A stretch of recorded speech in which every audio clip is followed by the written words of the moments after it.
Chance है महाराज जी। तो उसको लुगा दर दिहाड़े 1100 रुपये लेके 1100 रुपये जाब हो जाएगा बेड़ा पार।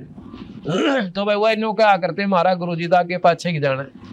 एक दिन वो सत्संग करने आ गया उनका, यानी बुला रखा था, और एक पंडी थी ऊपर, उसका तलाशन लग गया गलती थे, और उठ का वो भगतन गणे बैठे थे और भी देखनी आगे, उठ का पेशाब करने चला, उसका मटर लग गया और खून का डूंडा पैठा।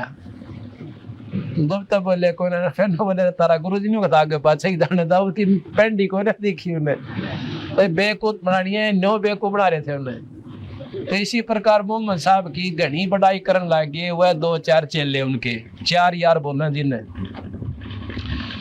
वो चारों यार यानी उनके खास दोस्त थे, मतलब नियरेस्ट नजदीक रहने वाले व्यक्ति थे, भगतात्मा थे। उन्होंने मोहम्मद साहब को इतना बड़ा चढ़ा दिया कि ये तो मुर्दे ने भी जिंदा कर दे ऐसे है। और मोहम्मद साहब भी हाँ भरे उनका दौरा बैठ के नाटे के ऊपर नाटे तो बेचती हुआ है। बोला भाई ठीक है। कई वक्त में बोले भाई फिर मैं करके दिखाओ, जब तक माना तारा गुरुजी मुर्दे जिंदा कर दे, नो दाम को ना मानते। तो उन 4 दिन ने पकड़ के गऊ काट दी, अकी मारे गुरुजी कर देंगे। गुरुजी शर्मानते उठे, खड़े रहे, उड़ा करेंगे अपना कुछ ना होया। जब कबीर साहब कह गए थे मोहम्मद साहब के मुझे याद कर लेना जब तेरे वापसी आ जा, उस समय अपने पीर कबीर को मोहम्मद साहब ने याद किया। कहते हैं तब मोहम्मद याद किया रे, और शब्द स्वरूपी हम बेग गया रे, और मोई गऊ हम तत्काल जवाई, और जब मोहम्मद कहने से आई।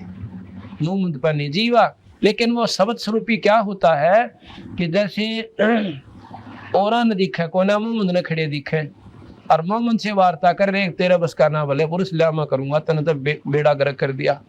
अब उसको बता दिया कि मैं किसी ने दिखाई नहीं दे रहा हूँ, और तुझे दिखूं, अब तू करता दिखेगा तू, और करूंगा मैं। मोहम्मद साहब से कहा कि ऐसे कर तू। उसने फिर पानी ठा के नू करा। मोहम्मद का तो पेटा भर गया, मेरे बस का कौन था, तो करने वाला कर गया। बाकिया ने सोची मारे गुरुजी में ताला पाट गया निरीय शक्ति से। कहते हैं बेग स्वरूपी हम बेग, शब्द स्वरूपी हम बेग गया रे, वही गऊ हम तत्काल जुआई, और जब मोहम्मद के निश्चय आई। तो क्या हुआ,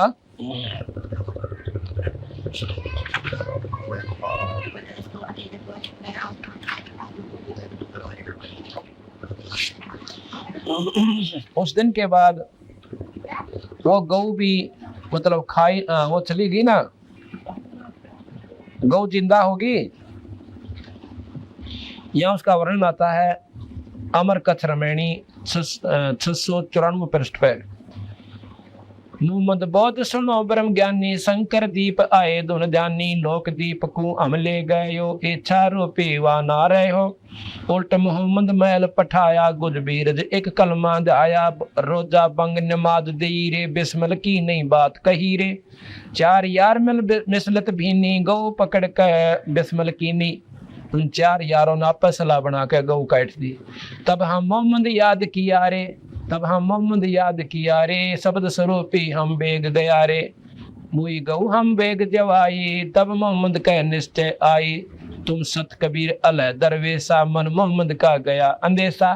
खुद मोहम्मद साहब कह ले तुम सत कबीर अल्लाह दरवेशा, तुम परमात्मा स्वरूप संत हो, अल्लाह स्वरूप हो। तुम सत कबीर अल्लाह दरवेशा, मन मोहम्मद का गया अंदेशा। दास गरीब अनाहद थीरम, भजलो नाम मुनिंद्र कबीरम। दास गरीब अनाहद थीरम, अनाहद यानी कति जिसकी कोई हद नहीं, और वो थीर यानी सथाई अविनाशी अचल, और भजलो नाम मुनिंद्र कबीरम।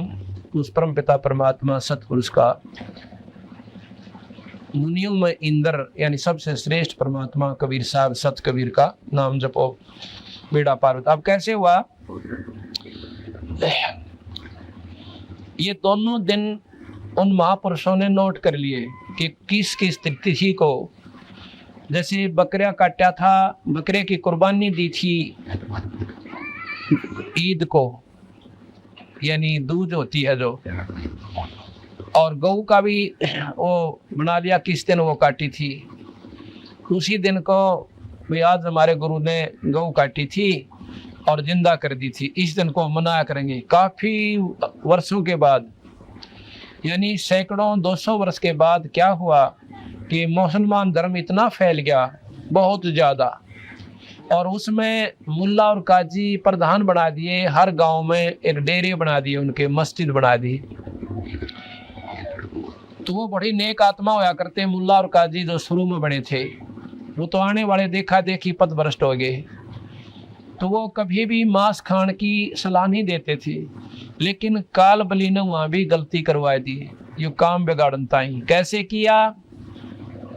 एक दिन सबके मन में ऐसी प्रेरणा होगी कि भी जिस दिन मोहम्मद साहब ने कुर्बानी दी थी वो दिवस मनाया करेंगे। क्या करोगे कि उस दिन बकरा काट दिया करेंगे, बकरीद मनाया करेंगे, और उस बकरे को काट के खावा को ना, कलमा पढ़ के उसका पवित्र मांस हो जाएगा, जंगल में डाल दिया करेंगे, पशु पक्षी खा लिया करेंगे, और ये दिन हमारा याद रह जाएगा, और जीव जो है इसका स्वर्ग में चला जाएगा। क्योंकि मोहम्मद साहब ने कह दिया था कि इसकी आत्मा को तुमने भेज दिया स्वर्ग में, और मांस ये पवित्र हो गया, ये तो भोग बन गया, इसको बाग डाल दो, अल्लाह का भोग बन गया। तो ऐसा करने लगे। इसी प्रकार गऊ काटी थी, जिंदा करी थी, उस दिन गऊ काट दी। गऊ काटने लगे तो दूसरे वक्त कहने लगे हम जिंदा नहीं कर सकते। कहने लगे कोई बात नहीं, कलमा पढ़ देंगे, पवित्र पमास हो जाएगा, जंगल में डाल दिया कराएंगे, और फिर हम खावा तो इसको कोना, इसलिए पाप को लागे, और इसकी रूह चली जाएगी स्वर्ग में आत्मा तो, और मांस पशु पक्षी खा लेंगे, दोनों का काम चलेगा, और हम पाप करा कोई ना। ऐसे ही वो दिन मनाना शुरू हो गया। हर गांव में, हर शहर में वो एक मुख्य धाम होता है, जैसे वहां से सारी उनकी हिदायतें चलती हैं, इंस्ट्रक्शन चलती हैं। उन्होंने सबकी जगह सबको भेज दिया अपने अपने मस्जिदों में कि इस 30 तारीख को बकरा काट के कलमा पढ़ कर जंगल में डालना, खाना नहीं। इस तारीख को, इस तिथि को गऊ काटना, बिस्मिल करनी, पर खाना नहीं। मंगला चौथ पे अपना कलमा पढ़ के और जंगल में डाल देना। ऐसा शुरू हो गया।